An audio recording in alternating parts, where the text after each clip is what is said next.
شب برات کا قرآن و سنت کی روشنی میں کیا حکم فرمایا گیا ہے، اس موضوع پر ہمارے ساتھ موجود ہیں حافظ عبدالستار سدوزئی۔ مزید ہم ان سے جانتے ہیں۔ نحمدہ و نصلی علی رسولہ الکریم، اما بعد فاعوذ باللہ من الشیطان الرجیم، بسم اللہ الرحمن الرحیم۔ قال اللہ تعالی وتبارک فی القرآن المجید والفرقان الحمید،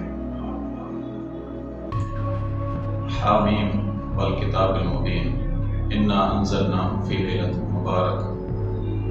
قال اللہ تعالی وتبارک فی مقام آخر، فیہا یفرق من کل امر حکیم، صدق اللہ مولانا العظیم۔ عزیزان گرامی القدر، محترم سامعین سامعات، شب برات کے حوالے سے بہت ساری قرآن و سنت سے ہمیں روایات میسر آتی ہیں جس سے اس رات کی اہمیت کا اندازہ ہوتا ہے۔ آپ کے سامنے جو پہلی آیت میں نے تلاوت کی، حامیم والکتاب المبین انا انزلناہ فی لیلۃ مبارک، کی قسم ہے کتاب کی جو کہ روشن ہے، اور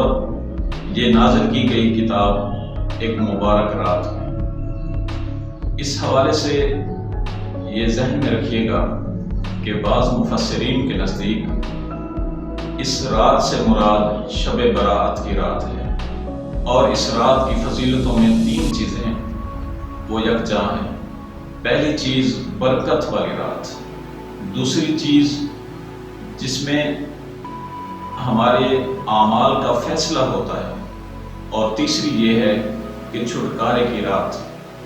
اس پر قرآن و سنت سے مزید دلائل پیش کرنے سے پہلے ایک اور آیت جس میں ہمیں اپنی بات کی تائید ملتی ہے، وہ ہے فیہا یفرق من کل امر حکیم، کہ ہر حکمت والے کام کا فیصلہ اس رات میں ہوتا ہے۔ شیخ احمد الساوی روح المعانی میں لکھتے ہیں کہ اس سے مراد 15 شعبان کی رات ہے کہ جس میں نامہ اعمال تبدیل ہوتا ہے۔ اسی طرح مشکات المصابیح کی حدیث پاک اور دیگر بہت ساری کتب میں یہ روایات آتی ہیں کہ شب برات کی رات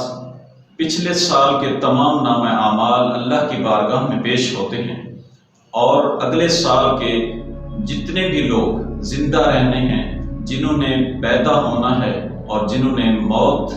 کا مزہ چکھنا ہے، وہ سب کے سب اللہ رب العزت فرشتوں کے سپرد وہ معاملات کر دیتا ہے۔ اسی طرح صدیوں سے مسلمانوں کا یہ دستور رہا ہے۔ سیاستہ میں بزرگان دین اور محدثین کے اقوال اور احادیث اس پر گواہ ہیں کہ شب برات کی رات اس میں لوگ نیک اعمال کرتے ہیں۔ نبی کریم صلی اللہ علیہ وسلم کے حوالے سے یہ حدیث پاک موجود ہے، اور یہ صحیح حدیث پاک ہے کہ جس میں 15 شعبان کے حوالے سے کہا گیا کہ 15 شعبان کی رات نبی کریم صلی اللہ علیہ وسلم قبرستان میں تشریف لے گئے، اور وہاں جا کر آپ نے فاتحہ خوانی کی۔ اسی طرح امت کا اس بات پر بھی عمل ہے، اور کئی صدیوں سے یہ بات پایہ تکمیل کو پہنچ رہی ہے اور قابل عمل ہے کہ سرکار علیہ السلام کی سنت کو ادا کرتے ہوئے مسلمان 15 شعبان کی رات قبرستانوں میں جاتے ہیں اور اپنے جتنے بھی فوت شدگان ہیں ان کے لیے فاتحہ خوانی کرتے ہیں۔ اسی طرح اس رات کی فضیلت کے حوالے سے یہ بھی ہے کہ جب 14 شعبان کا دن غروب ہوتا ہے اور مغرب کے وقت 15 شعبان کی رات شروع ہوتی ہے، چونکہ اسلامی نقطہ نظر سے مغرب سے رات شروع ہو جاتی ہے، تو اس رات آسمان دنیا پر اللہ رب العزت کی طرف سے ایک فرشتہ منادی ندا کرتا ہے کہ ہے کوئی اللہ سے مغفرت طلب کرنے والا، اس کی مغفرت کر دی جائے، ہے کوئی اللہ سے رزق طلب کرنے والا، اس کو رزق عطا کیا جائے، ہے کوئی اللہ رب العزت سے اپنے اعمال کی جزا پانے والا، اس کو اس کے اعمال کی جزا دے دی جائے۔ تو یہ سلسلہ فجر کی نماز تک یہ جاری رہتا ہے۔ تو جو لوگ اس رات کو عبادت کرتے ہیں تو وہ کسی نہ کسی لمحے اللہ رب العزت سے مغفرت طلب کر رہے ہوتے ہیں۔ اور کسی نہ کسی لمحے اللہ رب العزت سے رزق طلب کر رہے ہوتے ہیں۔ اسی طرح اس کے دن کا جو روزہ ہے اس حوالے سے نبی کریم صلی اللہ علیہ وسلم کا فرمان ہمارے ذہنوں میں ہونا چاہیے۔ نبی کریم صلی اللہ علیہ وسلم نے ارشاد فرمایا کہ جو شخص اس 15 شعبان کی رات عبادت کرے اور اس کے دن میں روزہ رکھے تو اللہ رب العزت اس کو وافر اجر عطا فرماتا ہے۔ اسی طرح بہت ساری چیزیں ہمارے ہاں موجود ہیں اور کچھ چیزوں میں ہم حد سے بڑھ جاتے ہیں جس کی وجہ سے لوگ اس کا خمیازہ بھگتتے ہیں اور اسلام پر اعتراض اٹھتے ہیں۔ وہ یہ ہے کہ ہم نے اس رات کو فرض کا درجہ دے دیا ہوتا ہے کہ اس رات کی جو نفلی عبادت ہے اس نفل کو ہم نے فرض کا درجہ دے دیا ہوتا ہے۔ ہم 5 وقت کی نماز ادا نہیں کرتے، لیکن اس رات کا اگر اہتمام کرتے ہیں تو یاد رکھیے گا اس بات کے بھی 2 پہلو ہیں۔ پہلا پہلو یہ ہے کہ ہم اللہ کی عبادت کرتے ہیں، اور دوسرا پہلو یہ ہے کہ ہم صرف اس رات کا انتظار کرتے ہیں۔ جو پہلا پہلو ہے کہ ہم اللہ کی عبادت کرتے ہیں تو اللہ کی عبادت جس وقت کی جائے، اور اللہ رب العزت کا حکم ہے کہ وَاعْبُدْ رَبَّكَ حَتَّى يَأْتِيَكَ الْيَقِينُ کہ تم اپنے رب کی عبادت کرو یہاں تک کہ تمہیں اس کا قرب حاصل ہو جائے۔ تو عزیزان گرامی القدر، محترم سامعین و سامعات، ناظرین و ناظرات، اس بات سے، اس آیت کریمہ سے ہمیں یہ معلوم ہوا کہ کوئی بھی رات ہو اس میں اگر ہم عبادت کرتے ہیں، یا وہ رات کہ جس کی فضیلت احادیث اور قرآن میں موجود ہو اور ہمیں معلوم ہو، تو اس رات کی فضیلت بہت زیادہ ہوتی ہے۔ اسی طرح اس رات میں ایک نماز پڑھی جاتی ہے، وہ نماز صلاۃ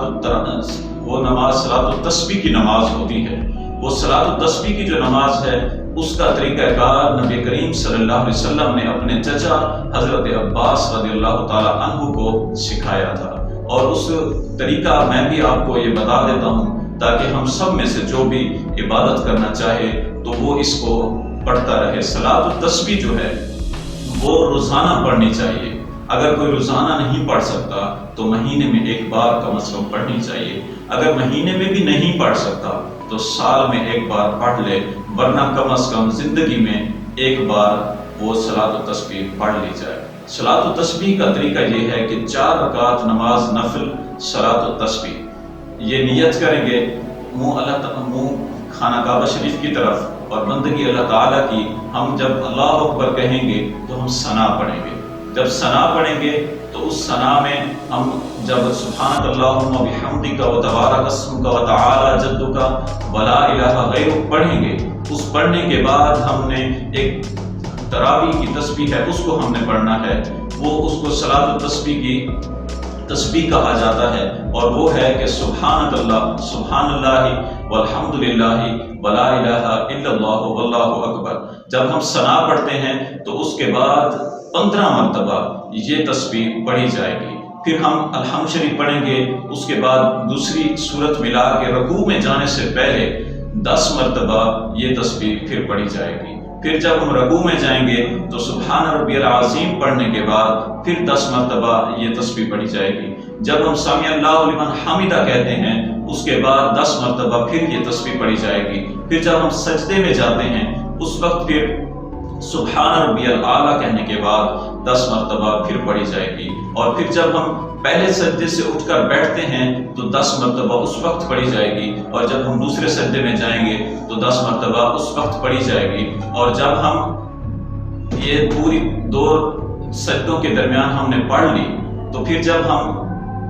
دوسری رکعت کے لیے کھڑے ہوں گے تو پہلی رکعت میں 75 مرتبہ یہ تسبیح سبحان اللہ والحمد للہ ولا الہ الا اللہ واللہ اکبر پڑھی جائے گی۔ یہ پھر 75 مرتبہ جب ہو جائے گی تو 4 رکعتوں میں 300 مرتبہ یہ تسبیح پڑھی جائے گی۔ اس تسبیح کی بہت بڑی فضیلتیں ہیں، اور نبی کریم صلی اللہ علیہ وسلم نے اس کو حضرت عباس جو ان کے چچا ہیں ان کو یہ سکھائی تھی، اور صحابہ کرام اس پر عمل کیا کرتے تھے۔ ابھی تھوڑا سا وقفہ نماز کا، اس کے بعد پھر انشاءاللہ اس پر بات کریں گے۔ سب سے پہلے ہمارے چینل آئین پاکستان کو سبسکرائب کریں اور گھنٹی کے بٹن کو دبائیں تاکہ ہماری ہر نئی آنے والی ویڈیو آپ کو ملتی رہے۔ محترم سامعین و سامعات،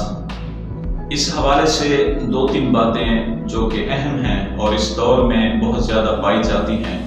جس کے حوالے سے میں نے پیچھے بھی ذکر کیا کہ ہم کچھ چیزوں میں آگے بڑھ جاتے ہیں، اس کے حوالے سے کچھ باتیں آپ کے گوش گزار کرنی ہیں۔ پہلی بات یہ ہے کہ ہم جب پاکستان آزاد نہیں ہوا تھا، بر صغیر تھا، تو اس وقت جب مسلمان شب برات کی عبادت کیا کرتے تھے تو اس وقت ہندوؤں کا یہ شیوہ رہا ہے کہ وہ اس عبادت کو خراب کرنے کے لیے، مسلمانوں کی نماز کے خشوع و خضوع کو ختم کرنے کے لیے وہ پٹاخے بجایا کرتے تھے اور آتش بازی کا مظاہرہ کیا کرتے تھے۔ تو عزیزان کرام القدر، یہ یاد رکھیے گا کہ اگر آج ہم اپنے بچوں کے ہاتھوں میں یہ آتش بازی کا سامان دیتے ہیں تو ہم ہندوؤں کی سنت ادا کرتے ہیں، ہندوؤں کے طریقے پر چل رہے ہیں، تو اس سے بھی گریز کرنا چاہیے۔ اور اسی طرح بہت سارے ایسے کام جو کہ بلا وجہ ہم کرتے ہیں، ان سے ہمیں پرہیز کرنا چاہیے۔ اور اس کے بعد یہ یاد رکھیے گا کہ اس رات کی جو عبادت ہے، اس کی جو اہمیت ہے وہ قرآن و سنت میں بہت زیادہ ہے، لیکن یہ یاد رکھیے گا کہ جتنی بھی اس رات عبادت کی جاتی ہے وہ نفل عبادت ہوتی ہے، یہ فرض یا واجب نہیں ہوتی۔ ضروری نہیں ہے کہ ہر بندہ اس رات کو شب بیداری کرے، وہ شخص شب بیداری کرے جو اس رات کی اہمیت کو سمجھتا ہو اور فرض سمجھ کر اس رات کی جو معاملات ہیں اس کو نہ سمجھا جائے، بلکہ یہ مستحب عمل ہے، ایسا عمل کہ جس کا اجر ملتا ہے کرنے پر، اور نہ کرنے والے کو برا بھلا نہیں کہا جاتا، اور نہ ہی اس رات کی عبادت نہ کرنے والے کو ہم برا بھلا کہیں گے۔ تو عزیزان گرامی القدر، امید کرتا ہوں کہ اس بات کی اہمیت کا آپ کو اندازہ ہو گیا ہوگا کہ اس رات کے حوالے سے بہت ساری روایات قرآن و سنت میں موجود ہیں، جس کا خلاصتاً میں نے آپ کے سامنے ذکر کر دیا ہے۔ اللہ رب العزت کی بارگاہ میں دعا ہے کہ مالک لم یزل ہمیں صحیح معنوں میں اسلام کی حقیقی تعلیم کو حاصل کرنے کی توفیق عطا فرمائے۔ وآخر دعوانا ان الحمد للہ رب العالمین۔